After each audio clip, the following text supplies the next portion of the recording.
Magandang balita po sa mga estudyante, senior citizens at persons with disabilities. Hindi nyo na po kailangang pumila para makakuha ng 50% discount sa inyong pamasahe sa MRT at LRT. Kung paano makaka-avail ng discount, alamin sa report ni Bernard Ferrer. Hassle-free na kay Khalil ang pag-avail ng 50% student fare discount sa LRT2. Hindi niya na kailangan pang mag-fill out ng form para makakuha ng diskwento.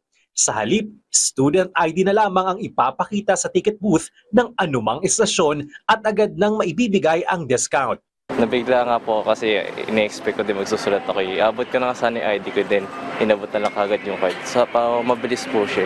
Mas maganda po. Malaking ginhawa ito para kay Khalil na madalas magtagal sa pila lalo na tuwing rush hour. Ang hakbang na ito ng Department of Transportation o DOTR ay tugon sa direktiba ni Pangulong Ferdinand R. Marcos Jr. na solusyonan ang mahabang pila sa mga linya ng LRT at MRT. Hindi na kailangan pa-fill-upan yung estudyante ng pangalan, ID number, signature, date na humahaba. No, at kawawa naman yung mga estudyante natin. Ganito na rin ang magiging sistema para sa mga senior citizen at persons with disabilities o PWDs.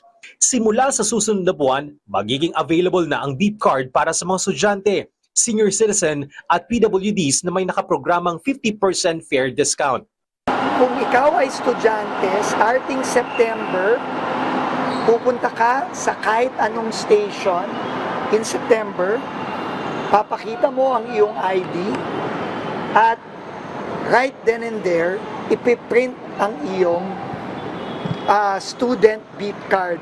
Kailangan lamang itong renew kada school year upang magamit maliban sa mga senior citizen at PWDs. Ayon sa DOTR, aabutin lang ng 5 minuto ang buong proseso at magkakaroon ng dedicated window at machine sa bawat istasyon.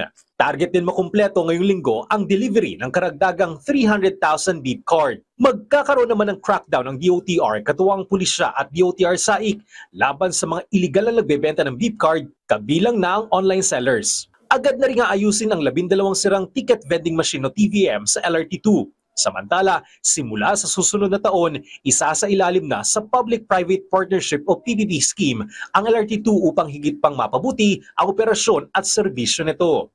Bernard Ferrer para sa Pambansang TV sa Bagong Pilipinas.